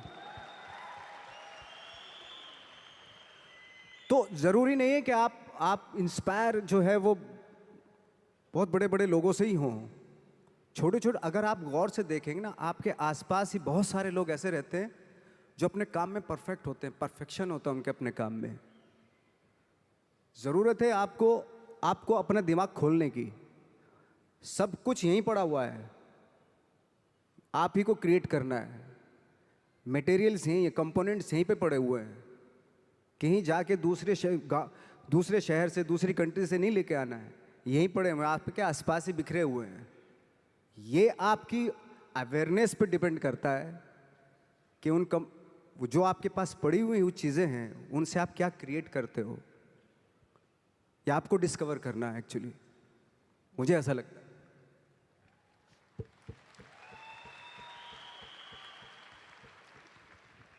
हमारे इस साल के मैजिक का थीम है ड्रीम, चेंज, इंस्पायर। और हम सब लोग बैठ के बात कर रहे थे और हमको ये लग रहा था कि अगर ये थीम सूट करता है ना, तो वो बहुत कुछ आप पे सूट करता है। बिकॉज आपने एक सपना देखा, आपने बदलाव लाने और दिखाने की चाहत रखी, और आज आप इस स्टेज पे नहीं, दुनिया के बहुत बड़े स्टेजों पे खड़े होके हर एक एक्टर को इंस्पायर कर रहे हैं। और आज यहाँ पे जितने लोग हैं वो इसलिए हैं क्योंकि वो भी आपसे वो इंस्पिरेशन देख करके, समझ करके, इस बात से जब वापस जाएंगे तो सिर्फ ये जानना चाहते हैं कि नवाजुद्दीन सिद्दीकी, जिन्होंने सारे चैलेंजेस देखे और सफलता इतनी पाई है, जो बहुत, जैसे कहते हैं ना, आप कह रहे थे कि मैं 5 फुट 6 इंच गोरा नहीं, बट बहुत सारे गोरे और बहुत सारे 6 फुट लोगों ने कभी सोचा भी नहीं होगा जो इन्होंने पाया है।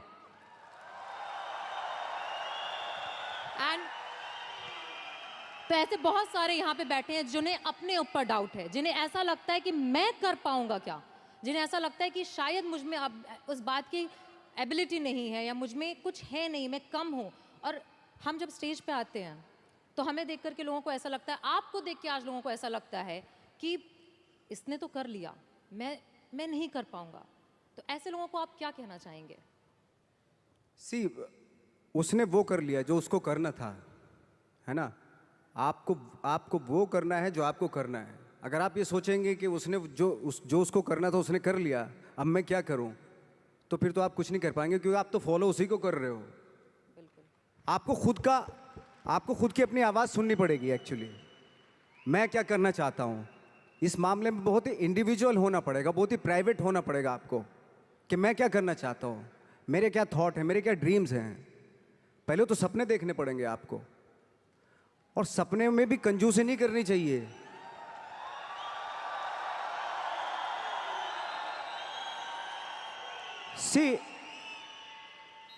सपने कभी कभी आप सपने देखते हैं, ऐसा लगता है कि यार ये तो पॉसिबल नहीं है, लेकिन पता है जो सपने देखते हैं वो पॉसिबल हैं, वो एग्जीक्यूट हो सकते हैं। पहले सपने तो देखना शुरू कीजिए। तो कहते ना, गांधी जी का था ना, एक कोटेशन था कि वो सपने वो होते हैं जो आपको सोने नहीं देते, दिन में भी हैं, वो उस तरह का था ना कि एपीजे अब्दुल कलाम ने कहा था कि dreams are not those which you see when you sleep, but dreams are those which does not allow you to sleep. Exactly. तो मैंने खुद ने देखा है कि एज एन एक्टर, मैं तो अपने एज एन एक्टर ही बात करूंगा, मैं जब रात में सो रहा हूं और मुझे ड्रीम आया कि मैं एक रोल ऐसा कर रहा हूं, कुछ अजीब सी बॉडी लैंग्वेज है, अजीब सी उसका डायलॉग डिलीवरी है, और अजीब सही मतलब, और सुबह उठा के थोड़ा थोड़ा याद रह गया मुझे कुछ ऐसा। लेकिन बार बार कई बार जब वो सपने देखे मैंने, तो अजीब सा ही कुछ था, और जो मेरे बूते के बाहर की चीज़ थी, वो ऐसा सपना था, वो ऐसा कुछ मैं परफॉर्मेंस वाइज देख रहा था। कुछ जैसे कभी कभी आप कुछ फिल्में देखते हैं, कुछ इंस्पायर हो जाते हैं, कि कुछ परफॉर्मेंसेस से इंस्पायर हुए, और मैं उस परफॉर्मेंस के काबिल भी, मतलब उसके आसपास भी नहीं था मैं। तो मैंने सोचा यार ये इम्पॉसिबल, ये तो मैं कर ही नहीं सकता। और जब मैं उठ के करना शुरू किया, मैंने जो मैंने सपना देखा था वो एग्जीक्यूट करने की कोशिश की, तो बहुत ही भोंडापन सा हो रहा था उसमें, बहुत ही अजीब सा लग रहा था। मैं खुद ही घबरा गया अपने आप से, मैं क्या कर रहा हूँ। बट बार बार उसी चीज़ को, जो मैंने सपना देखा था, उसी को बार बार एग्जीक्यूट करने की कोशिश करता रहा। बाद में after long time I realised कि मैं उसके जैसा करने लगा हूँ, मतलब जो मैंने सपना देखा था। बिल्कुल। कभी कभी आपने देखा होगा, ये भी एक सपना ही था यार, मैं उड़ जाता हूँ चलो आज, है ना? सपना, ये फैंटेसी थी। कभी सोचा होगा कि किसी ने, कोई सोच भी नहीं सकता था, वो भी एक सपना ही था ना। आज लोग चले जाते हैं ना, एक दूसरी कंट्री से उड़ के चले जाते हैं, ये भी सपना ही था, किसी का सपना ही रहा। ये सारे सपने थे एक्चुअली, जो आज एग्जीक्यूट हो रहे हैं, कुछ सालों के बाद एग्जीक्यूट हो रहे हैं, हज़ारों सालों के बाद एग्जीक्यूट होते होते चले गए। तो सपना देखना ज़रूरी है, और एब्सर्ड सा सपना देखना और भी ज़रूरी होता है। सपना कैसा भी देखना ज़रूरी होता है।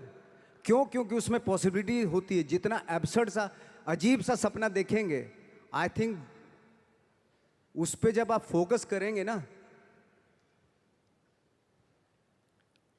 तो आई थिंक वो बहुत खूबसूरत चीज़ होती है। वो साधारण सपना देख लिया तो ठीक है, सो के वो तो कोई भी देख लेता है साधारण सपना। मैं कहता हूँ असाधारण सपना देखना चाहिए, क्योंकि असाधारण सपना वो तभी आएगा जब आप असाधारण सोच के होंगे।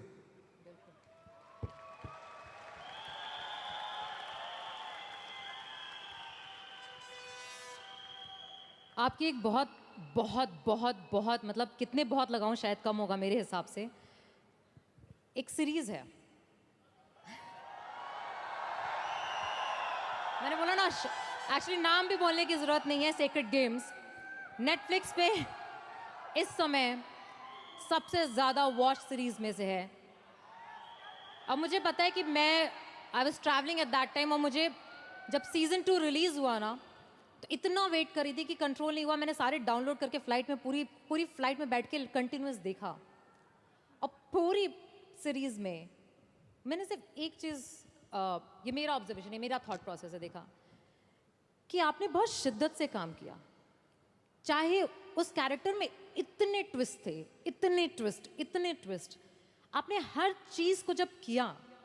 हमारे बिजनेस में हम कहते हैं कि बहुत कुछ ना जब लाइफ में हमको आता है और हमें करना पड़ता है ना, तो कई बार हम बहुत कंफ्यूज हो जाते हैं। हम समझ में आता है कि इतनी सारी चीज़ें एक साथ कैसे करेंगे।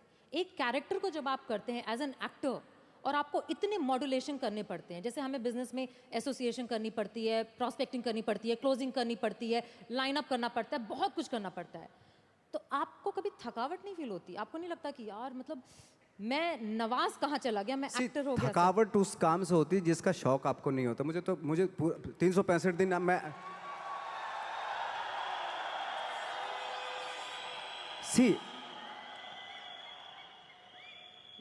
मेरे साथ मेरा अनूप आया, वो जानता है मैं साल में ट्रैवलिंग को छोड़ के, अगर ट्रैवलिंग नहीं कर रहा तो मैं 300 दिन शूटिंग करता हूँ। बाकी जो 65 डेज है ना वो ट्रैवलिंग के होते हैं। अगर ट्रैवलिंग के भी ना हो ना, मैं 365 डेज जो है ना शूटिंग ही करता रहूँ।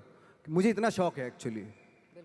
मेरा ये एक मैडनेस है मेरे पास है, और थैंक गॉड मुझे उसमें बहुत सारे लोग बोलते हैं, मेरी प्रॉब्लम भी होती है एक्चुअली कि यार क्या है, आप सिर्फ यही करते रहते हो, यही कुछ थोड़ा सा बाहर जाओ, घूमो फिरो, है ना, ऐसा होता है, बहुत सारे लोग बोलते हैं। तो मुझे लगता है यार ये मैंने तो यही चाहा था ना, यही पैशन था ना मेरा, और यही मौका मिल रहा है मुझे, करने का मौका मिल रहा है, तो इससे मैं बोर कैसे हो सकता हूँ? अगर 365 डेज मुझे काम पूरे 12 के 12 महीने आप यही करवाते रहे तो इसी का तो शौक है मुझे। ये छोड़ के मैं कहीं और जा ही नहीं सकता एक्चुअली। अगर किसी को मुझे सज़ा देनी है तो मुझे एक्टिंग करवाना बंद करवा दे, तो मैं खुद ही ऐसे ही मतलब ख़त्म हो जाऊंगा। तो मेरा शौक है ये, और वो शौक जो है ना, वो आपका जो शौक होता है जब वो पैशन बन जाता है ना, तो वो आपकी लाइफ हो जाती है। तो आपकी लाइफ ना, जो ना तो किसी सक्सेस की मोहताज होती है। अगर आज मुझे फिल्मों में काम मिलना बंद हो गया तो मैं थिएटर करना शुरू कर दूंगा। वो बंद हो गया, मैं 2 लोगों को ले जाके यहाँ पे एक नाटक कर दूंगा, स्ट्रीट प्लेस करना शुरू कर दूंगा, क्योंकि वो मेरा पैशन है। मैं मोहताज नहीं हूँ कैमरे का, है ना। मैं 2 लोगों को 10 लोगों को लेके यहीं पे कुछ इम्प्रोवाइज करना शुरू कर दूंगा, यहीं कुछ एक नाटक बना लूंगा और सबको इनवाइट कर लूंगा, आ जाओ भाई हमने एक प्ले किया, आ जाओ देखो ना कुछ पैसे तो दे के जाएंगे ना आप, भले 1-1 रुपया दे के जाएं।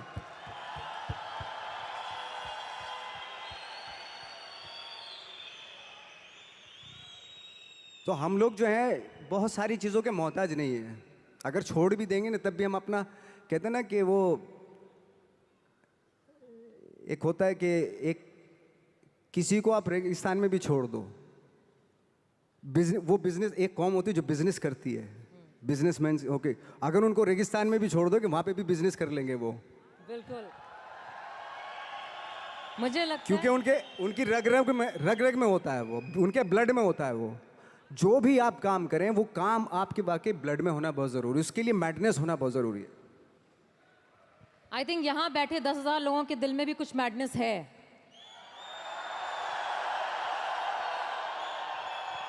ये उनकी एनर्जी से पता चलता है, क्योंकि हर बार जब भी कोई ऐसी बात की जाती है उनका रिस्पॉन्स जो होता है वो 100% होता है।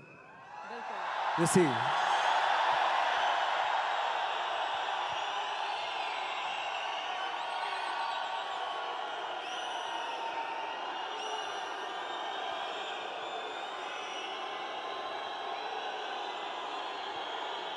It's really wonderful energy, I'm telling you. Beautiful energy.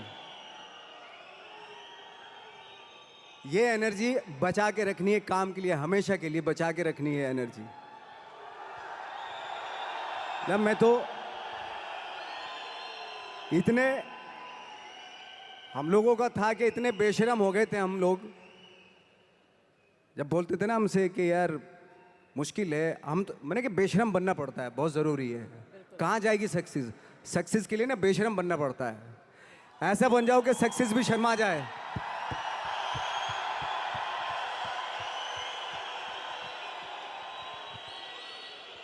वो जब हम चैलेंज करते थे, कितने साल में, 10 साल में, 20 साल में, 30 साल में, 40 साल में, कितने साल में मिलेगी सक्सेस? हम तो रेडी थे। मैं 40 साल तक भी स्ट्रगल करता रहता अगर नहीं मिलता मुझे। मेरे अंदर तो वो पैशन था।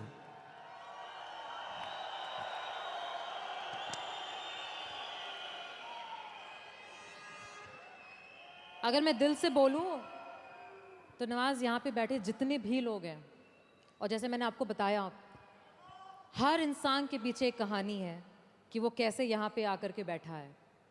और पैसे, परिवार, हर तरीके की, लोगों के कहने की, बोलने की, हर तरह के चैलेंज जो सोच सकते हैं मैं गुजरी हूँ, ये गुजर रहे हैं।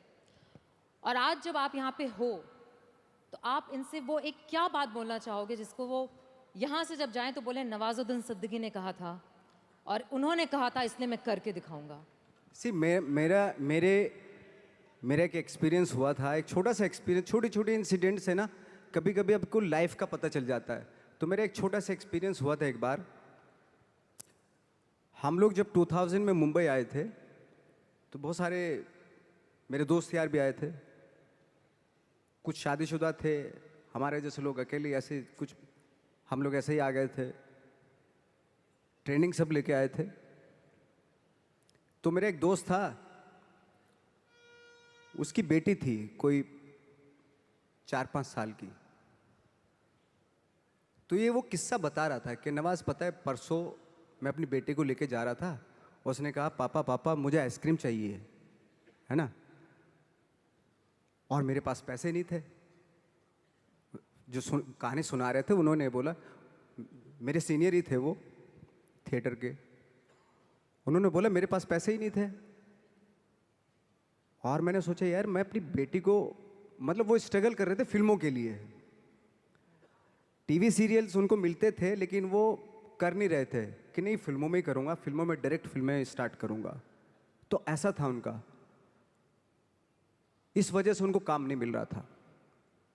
तो उनकी बेटी ने जब बोला पापा मुझे आइसक्रीम चाहिए, तो जब उन्होंने बोला कि बेटा मेरे पास पैसे ही नहीं है, तो नवाज उस दिन मैंने सोचा कि भाड़ में जाए टीवी, सिनेमा या वो, मैं टीवी करूँगा लेकिन अपनी बेटी को जब भी बोलेगी आइसक्रीम खिलाऊंगा, हैं। बट द थिंग इज, सी, मैंने बोला दादा, मेरे सीनियर थे, बोले दादा अगर मेरी बेटी होती, वो भी 4-5 साल की है, मैं उसको आइसक्रीम ना लेके देता। और मैं जो ये, अगर मैंने सोच रखा था कि मैं टीवी नहीं करूँगा तो मैं टीवी ना करता, और अगर मेरी बेटी उस वक्त पे मुझसे आइसक्रीम आती तो मैं उसको आइसक्रीम ना खिलाता, थोड़ा बहला लेता मैं उसको, तो आइसक्रीम भूल जाती वो। और ये, लेकिन मैं करता वही जो मेरा पैशन था। सी, बहुत बड़ी बात है। दुनिया में कोई भी माँ बाप ऐसा नहीं जो अपने बच्चों से प्यार ना करता हो, लेकिन आपका जो पैशन है, आप अपने पैशन से जब आप उसको अचीव करते हो ना, जब आपकी बेटी बड़ी होती है, तब वो जो फक्र महसूस करती, गर्व महसूस करती है ना, उसकी बात कुछ हो रहा है। अभी वो 5 साल की, मैंने बोला अभी वो 5 साल की, मेरी बेटी अगर होती मैं उसको बहला देता। यू नो, चार्ली चैपलिन का किस्सा आपने सुना होगा कि बहुत सारे भाई बहन थे वो, तो भूख लगती थी उनको, है ना, खाने वाने को कुछ होता नहीं था। तो उनकी जो मदर क्या करती थी, जब भूख लगती तो बच्चे माँ के पास आते थे, मामा भूख लगी है ये वो सब, तो उनकी मदर क्या करती थी, उनकी मम्मा क्या करती थी, जो विंडो थी उनमें सबको एंगेज कर लेती थी। वो देख सामने जो आ रहा है, देख कैसे चल रहा है, वो कैसे बात कर रहा है, वो देख हा हा हा हा हा, कैसे देख कैसे गिर गया, वो केले के छिल पे फिसल गया, वो सबको दिखाती थी। उसमें पूरा दिन बीत जाता, लोगों बच्चे जो थे भूल जाते थे खाना खाया कि नहीं आज। तो मुझे लगता है कि शायद वहीं से जन्म लिया था चार्ली चैपलिन ने। चार्ली चैपलिन ने जन्म ले लिया था, बट जो चार्ली चैपलिन बना वो वहाँ से बना था एक्चुअली। तो मेरे कहने का मतलब ये कि ठीक है, बच्चा है, बच्चे को तो आप संभाल सकते हो, तो बहला सकते हो, खाना खिला सकते हो, आइसक्रीम की जगह आज खाना खिला सकते हो, लेकिन बच्चे के लिए उस जिद के लिए उसकी वो जिद के लिए आप कंप्रोमाइज़ करें, ऐसा मैं नहीं मानता हूँ। मुझे नहीं लगता कि वो आप अपने पैशन से कंप्रोमाइज़ करें। बच्चे को खाना खाना ज़रूरी है उस एज में, आइसक्रीम भले ही ना खिलाओ।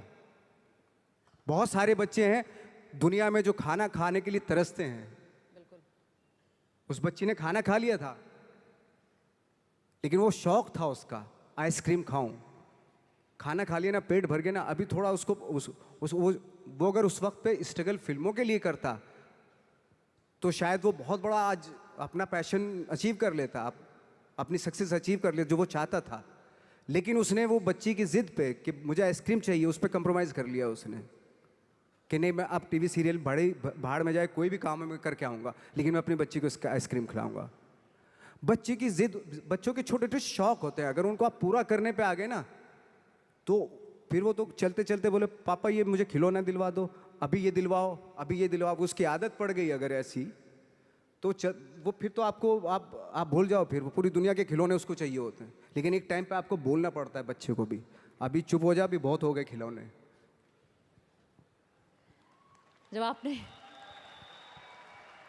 मैंने जब बिज़नेस शुरू किया था नवाज़, आज से 8 साल पहले, तो मेरा बेटा उस समय 5 साल का था और मैं सुबह से लेकर रात तक काम करती थी। और कई बार ऐसा होता था कि जब रात में घर पहुंचती थी तो वो सो रहा होता था और सुबह उठ के सिर्फ उसको स्कूल छोड़ती थी, सिर्फ आधा घंटा। और बहुत सारे लोगों ने बोला था, बहुत सारे लोगों ने, तू कैसी माँ है, तू ऐसे कैसे कर सकती है, तू इतना पैसे के पीछे इतना पागल है कि मतलब। और ना ही मुझे, यहाँ पे बैठे बहुत सारी लड़कियों को, बहुत सारे लोगों को परिवार वाले ऐसा बोलते हैं, एहसास दिलाते हैं कि तुम्हारी जिम्मेदारी ज़्यादा बड़ी है तुम्हारे सपनों से।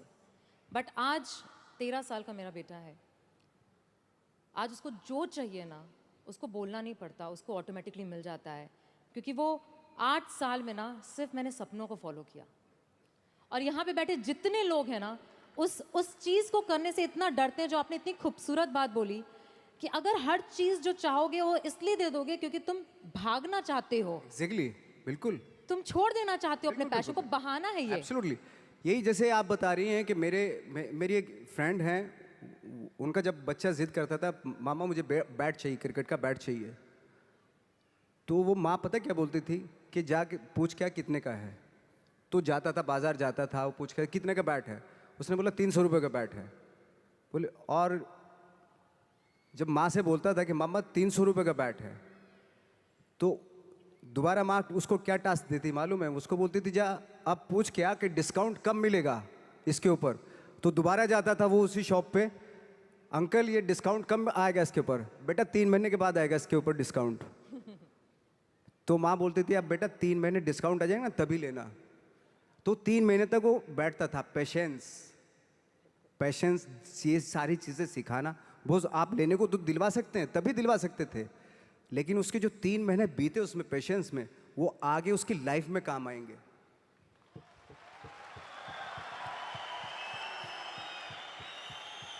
वो कहते हैं ना कि सक्सेस जब मिल जाती है और बहुत पैसा आ जाता है आपके पास, तो अपने बच्चों के शौक पूरे करने लगते हैं आप।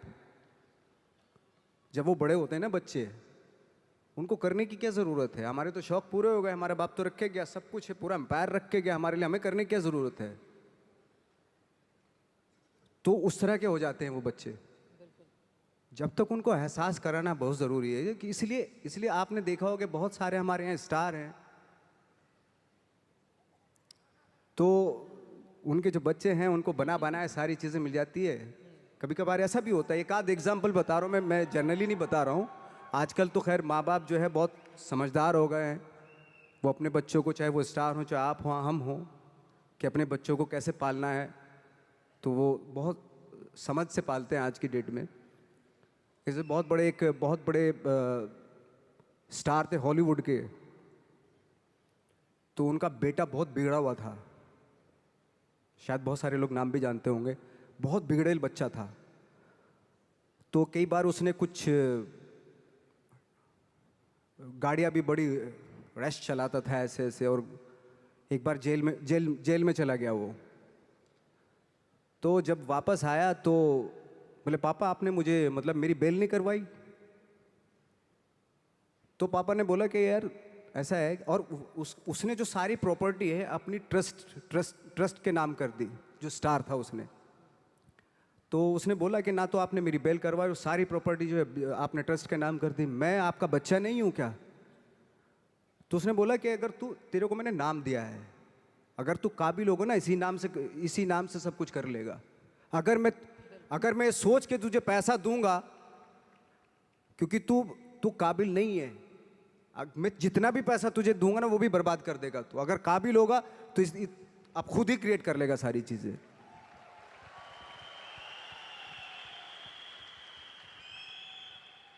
प्यार की भी कहते हैं ना कि इंतहा होती है, तो बहुत ज़रूरी रिस्पॉन्सिबिलिटी, जैसा भी आपने बोला कि जिम्मेदारी बहुत ज़रूरी होती है। प्यार में अगर बच्चा बह गया या प्यार में जब बह जाते हैं तो बह जाते हैं, फिर बह ही जाते हैं, ऐसा होता है। हमारे यहाँ जितने लोग यहाँ पे बैठे हैं ना नवाज, वो एक टर्म हम यूज़ करते हैं, अपलाइन डाउनलाइन। जो ऊपर वाला है वो अपलाइन है, जो नीचे वाला है वो डाउनलाइन है। और सारे डाउनलाइन माँ बाप की तरह समझते हैं अपलाइन को। और जितनी आपने बातें बोली वो सारी कुछ यहाँ पे उसी तरीके से ही लागू होती हैं कि लोगों को ऐसा लगता है कि आप तो सक्सेसफुल हो तो हमको तो दे दो, कर दो, हेल्प कर दो, एक डीआर कर दो, कुछ नीचे डाल दो, जेनोलॉजी बढ़ा दो, मेरे प्लान्स कर दो।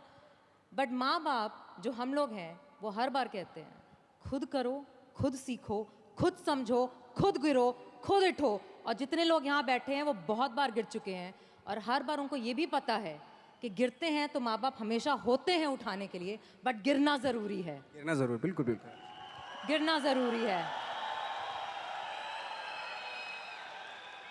तो कहते हैं ना कि फील्ड में रहोगे तो छक्का लगता है। क्रिकेट के हिसाब से देखें, पवेलियन में बैठ के थोड़ा ना छक्का लगता है, फील्ड में रह के छक्का लगता है।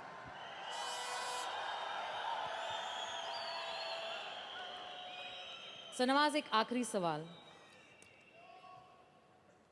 आपको यहाँ आना आसान नहीं था, आपने बहुत बिजी स्केड्यूल से टाइम निकाला। इसके लिए सबसे पहले पूरे मैजिक सारे वीआईपीज़ की तरफ से आपको बहुत बहुत शुक्रिया।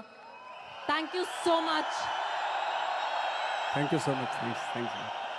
But at the same time मुझे ये पता है, जो मुझे बताना बहुत ज़रूरी है, कि बहुत सारे लोगों को यहाँ पे अभी तक विश्वास नहीं हो रहा है कि आप यहाँ पे खड़े हैं। नहीं, मैं हूँ। बहुत सारे लोगों को इसलिए विश्वास नहीं हो रहा है क्योंकि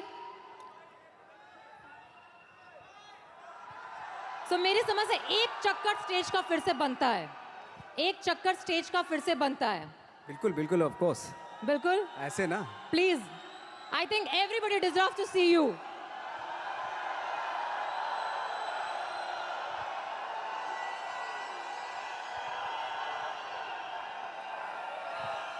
Guys, is this what you want to show off magic? This is Nawazuddin Siddiqui here in Magic. Do you want to give him just like that a love?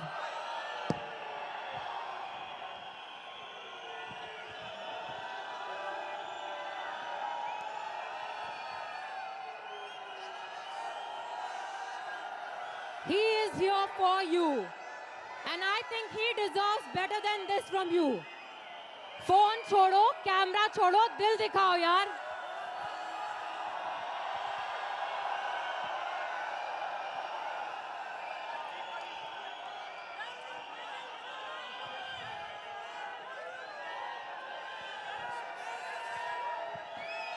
Nawaz,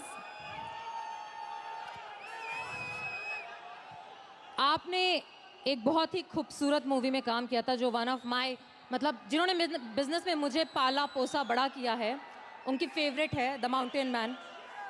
the mountain man, mountain माझी, the mountain माझी। हाँ, and उन्होंने हमेशा उस कहानी को बहुत बहुत सुनाया है हम सबको। और उसमें आपका एक डायलॉग है। हाँ, उसमें डायलॉग मैं बता देता हूँ आपको, लेकिन यहाँ पे कुछ और लागू होता है। जैसे उसमें है, जब तक तोड़ेंगे नहीं तब तक छोड़ेंगे नहीं। लेकिन यहाँ चूंकि टीम है पूरी, तो आप सब टीम का फर्ज बनता है उस डायलॉग को इस तरीके से बोले, जब तक जोड़ेंगे नहीं तब तक छोड़ेंगे नहीं।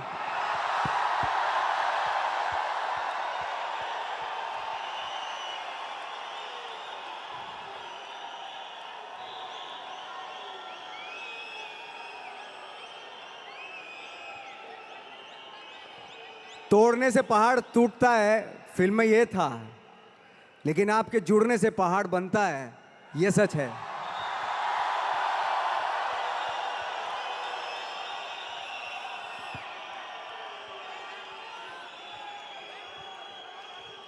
जितना जुड़ के रहेंगे उतना अच्छा है।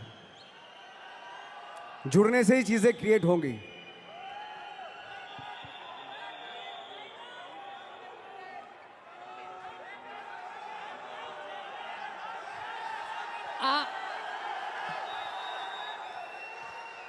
मैजिक टीम की तरफ से हम कुछ दिखाना चाहते हैं आपको।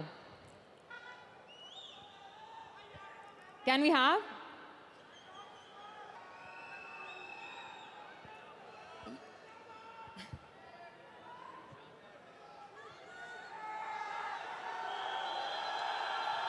AV, can we have that?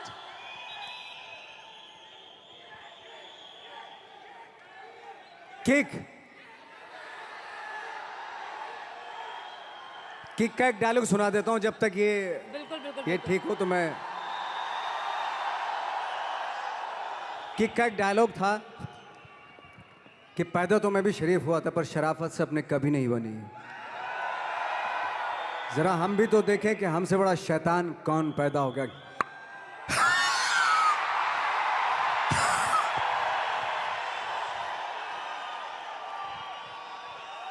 वो एक्चुअली टीम ये चाह रही थी,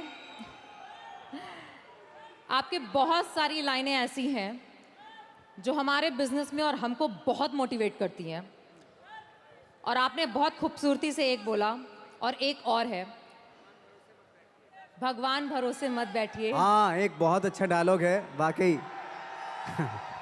थैंक यू सो मच, आपने याद दिलाया। एक डायलॉग है, ये जो बातें मैंने जितनी भी की, मैंने शायद इसलिए की क्योंकि मेरा वो थॉट है, और उस थॉट का सार है जो माझी पिक्चर में था कि भगवान के भरोसे मत बैठिए, क्या पता भगवान हमरे भरोसे बैठा हो। क्योंकि भगवान भी वेट करता है, भगवान वेट करता है, ये खड़ा होके कुछ करेगा तो मैं इसका साथ दूंगा। घर में लेटे लेटे रूम में भगवान भी साथ नहीं देता उसका। जब आप पक्का इरादा करते हैं और घर से निकलते हैं, सोचते हैं कि वाकई कुछ करना है, तभी भगवान साथ देता है। जो घर में घुसे रहते हैं उनका भगवान कभी साथ नहीं देता।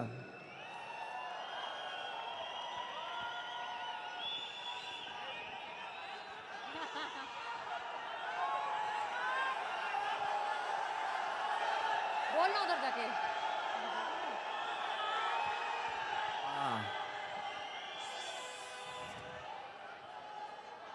गैंग्स ऑफ वासेपुर को एक डायलॉग की फरमाइश आई है, तो मैं आपके सामने कर देता हूं। हालांकि वो डायलॉग पता नहीं, आई डोंट नो क्यों लोगों को बड़ा अच्छा लगता है, मुझे कभी भी उसमें मज़ा नहीं आया फ्रेंकली स्पीकिंग, लेकिन मैं सुनाता हूं। बाप का, दादा का, भाई का, सबका बदला लेगा रे तेरा Faisal. Thank you very much.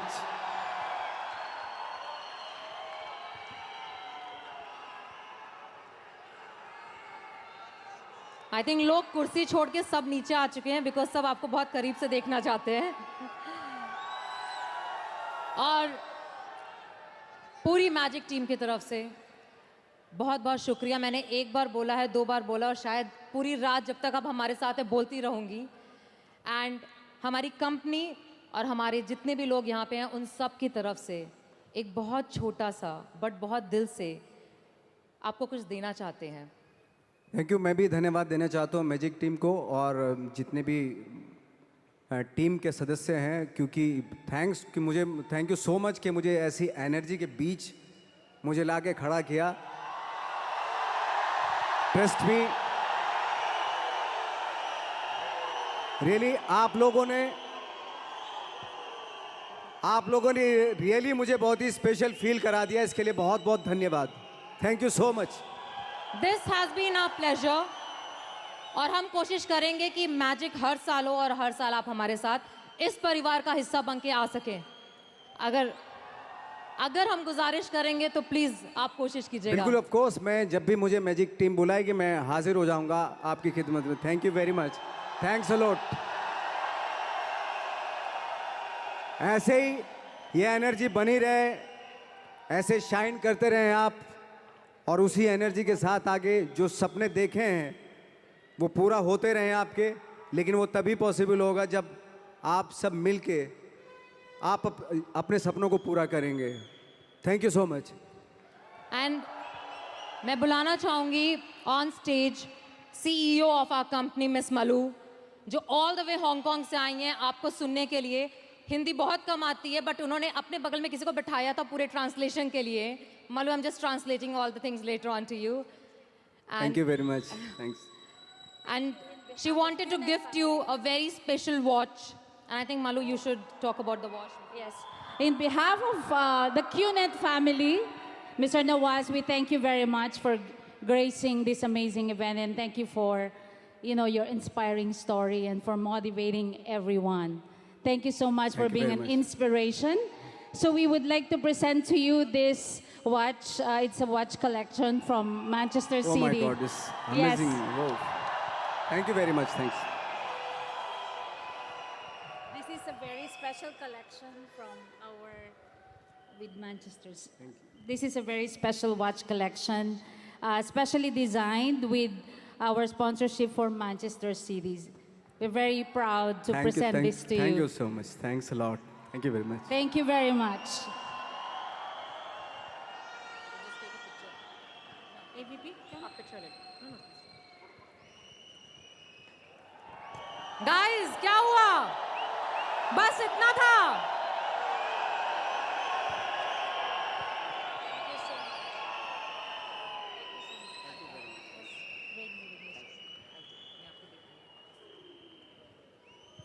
नहीं नहीं, मुझे आप, अरे प्लीज।